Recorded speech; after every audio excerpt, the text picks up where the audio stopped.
This book is called Goin' Someplace Special. Go ahead and subscribe and make sure you come back often because there's lots of great playlists, and this will be on one of them, or two actually. So this is called Goin' Someplace Special, and it won the Coretta Scott King Award for Nonviolent Social Change, Brotherhood, and Peace. It's a winner. All right, Goin' Someplace Special. You know what place she's going to go? Tricia Ann was about to burst with excitement. Crossing her fingers and closing her eyes, she blurted out her question. Mama Frances, may I go to someplace special by myself today? Pretty please. I know where to get off the bus and what streets to take and all. Though it had another name, Tricia Ann always called it someplace special because it was her favorite spot in the world. Please, may I go? Pretty please, with marshmallows on top. I don't know if I'm ready to turn you loose in the world, Mama Frances answered, tying the sash on Tricia Ann's dress. Going off alone is a mighty big step. I'm ready, the girl said, taking a giant leap across the floor. See what a big step I can make. Mama Frances chuckled, all the time studying her granddaughter's face. I trust you'll be particular and remember everything I've told you. I will, Tricia Ann said, real confident-like. Suddenly her smile grew into a full grin. So you're saying I can go? I reckon, but you best hurry on, for I change my mind. Pulling her pocketbook up on her shoulder, Tricia Ann blew her grandmother a thank-you kiss. Then she rushed out the door and down the sidewalk. And no matter what, Mama Frances called after her, hold your head up and act like you belong to somebody. At the corner, a green and white bus came to a jerky stop and hissed.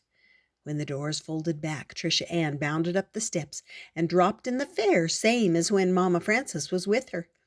The girl squared her shoulders, walked to the back, and took a seat behind the Jim Crow sign that said, Colored Section.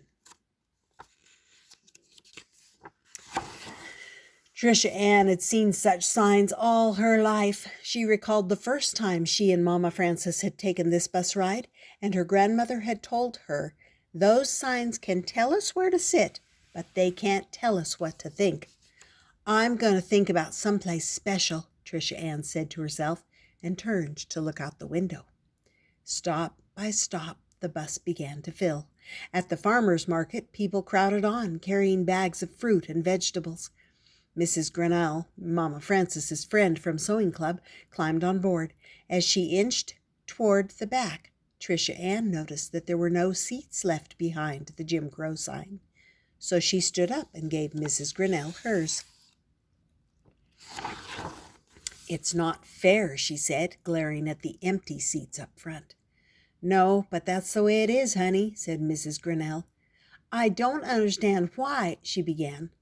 But by now, the bus had reached Tricia Ann's stop in front of Capitol Square in the heart of downtown. The doors swung open and she hurried off. Carry yourself proud, Mrs. Grinnell called out the window as the bus pulled away. Holding her hat, Tricia Ann leaned back as far as she could to see Peace Fountain's magnificent water show. It made her dizzy to watch the sprays that shot high into the air, but she liked the feeling and turned round and round with her arms outstretched. Then, giggling, she staggered on wobbly legs to a nearby bench.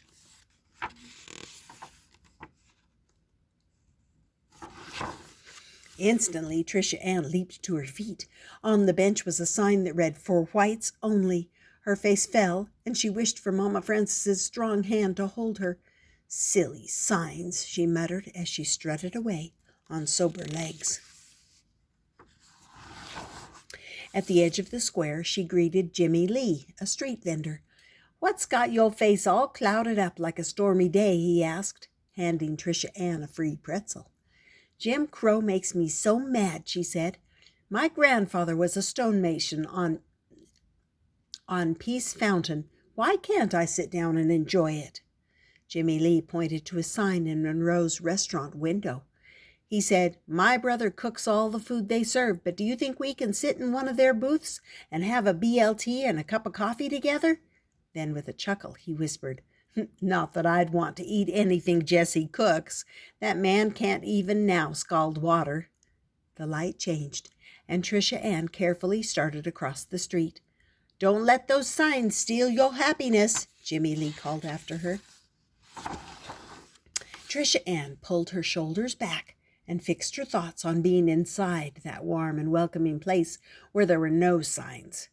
Hurrying up 10th Avenue, she passed the filling station and stopped to buy a pop to wash down Jimmy Lee's pretzel. At the second light, the Southland Hotel rose up in front of her, as spectacular as a palace. Mr. John Willis, the hotel's doorman, saw her.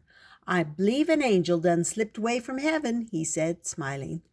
Tricia Ann managed to smile back.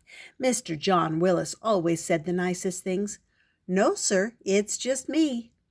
"Your mouth is smiling, but your eyes aren't," he said. Just then, a long white car with 2 police escorts pulled up in front of the hotel. A man with black shiny hair and shy eyes stepped out. Suddenly, people were everywhere, screaming and begging for his autograph. Tricia Ann got caught in the crowd and swept inside. So often she'd wondered what it would feel like to walk on the royal red carpet that covered the double-winding staircase, or to stand in the light of the chandelier that looked like a million diamonds strung together. Now there she was, smack in the middle of the Southlands Hotel's grand lobby.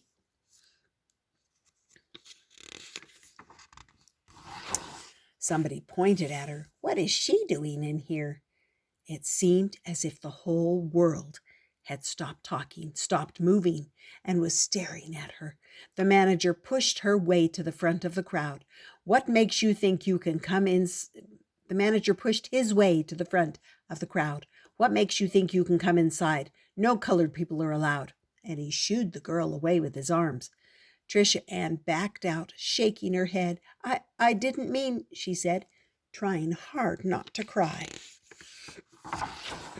Hurrying past Mr. John Willis, Tricia Ann ran straight into the Mission Church ruins, where Mama Frances often stopped to rest. There, in the protection of the walled garden, the girl let her tears come. "Going to someplace special isn't worth it," she sobbed. "I'm going home." "My flowers have been watered already," came a voice above her. It was Blooming Mary, an elderly woman who took care of the garden with neither permission nor pay. Everybody said she was addled, but Mama Frances didn't agree. "Bloomin' Mary is a kind and gentle soul," she'd told Tricia Ann. "You lost, child?" the woman asked. Trying to steady her voice, Tricia Ann answered, "No, ma'am, I just wish my grandmother was here to help me get to the someplace special." "You can't get there by yourself?" "It's too hard. I need my grandmother." Blooming Mary nodded and thought on the matter. Then she said, "I believe your granny is here, just as my granny is here with me, even as I speak. Listen close. Tell me what you hear." All Tricia Ann heard was the distant buzz of a bumblebee. What was Bloomin' Mary talking about? But as she listened closer, she began to hear her grandmother's steady voice. "You are somebody, a human being, no better, no worse than anybody else in this world. Getting someplace special is not an easy route, but don't study on quitting and just keep walking straight ahead, and you'll make it." Tricia Ann recalled these words from many conversations they'd had in this quiet place. They were so comforting she didn't feel alone anymore. She wiped her eyes and straightened her hat. "You were right, ma'am," the girl told Bloomin' Mary. "Mama Frances is here, and she wouldn't want me to turn back." "So, you aren't lost after all," said Bloomin' Mary, giving Tricia Ann a bright orange zinnia. "No, ma'am, I'm not." And saying goodbye, she headed real determined-like on her way. 2 blocks later, Tricia Ann came to the Grand Music Palace, where a group had gathered for the matinee performance. As the girl approached, a little boy spoke to her. Howdy, I'm Hickey, and I'm 6 years old today. You coming in? Before Tricia Ann could answer, an older girl grabbed his hand. Hush, boy, she said through clenched teeth. Colored people can't come in the front door. They gotta go round back and sit up in the buzzard's roost. Don't you know nothing? His sister whispered harshly. Hickey looked at Tricia Ann with wide, wondering eyes. Are you going to sit up there? In the last 3 rows of the balcony? Why, I wouldn't sit up there even if watermelons bloomed in January. Besides, I'm going someplace very, very special, she answered. And then Tricia Ann skipped away. I want to go where she's going, she heard Hickey say as his sister pulled him through the door. At the corner, Tricia Ann saw a building rising above all that surrounded it. Looking proud in the summer sun, it was much more than bricks and stone. It was an idea. Mama Frances called it a doorway to freedom. When she looked at it, she didn't feel angry or hurt or embarrassed. At last, she whispered, I've made it to someplace special. See what it says? It says, Public Library, all are welcome. Before bounding up the steps and through the front door, Tricia Ann stopped to look up at the message chiseled in stone across the front facing, Public Library, all are welcome. And here's the author's note. This is my story, although the setting has been fictionalized. The events are taken from my own childhood growing up in Nashville, Tennessee. Nashville, like most southern cities in the 1950s, was segregated.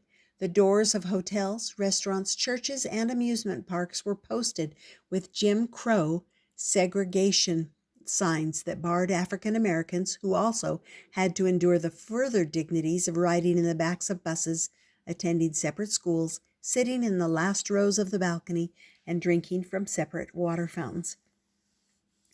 But in the late 1950s, Nashville's Public Library Board of Directors quietly voted to integrate all their facilities. The downtown branch was one of the few places where there were no Jim Crow signs, and blacks were treated with some respect. Most African American parents waited until their children were mature enough to cope with segregation before allowing them to venture outside their communities alone. I was almost 12 when my parents trusted me to make the trek to the library by myself. But like Tricia Ann, I have been fortified with enough love, respect, and pride to overcome any situation I encountered. Along the way, I had to face all kinds of racial bigotry and discrimination, but for me, the library was always filled with a specialness that made the effort worthwhile. Since I felt welcome there, I checked out books more often, and the more I read, the better I understood why my grandmother believed the library was someplace more exciting, more interesting, and more informative than hotels, movies, restaurants, and amusement parks. She, like Andrew Carnegie, whose great wealth helped to build the library, knew that, quote, reading is the doorway to freedom, unquote. Patricia C. McKissack, Chesterfield, Missouri. And that, my friends, was called Goin' Someplace Special. The library really is a special place, isn't it, for everyone? And I hope you enjoyed hearing that story and that you subscribe and come back often. You'll enjoy the books.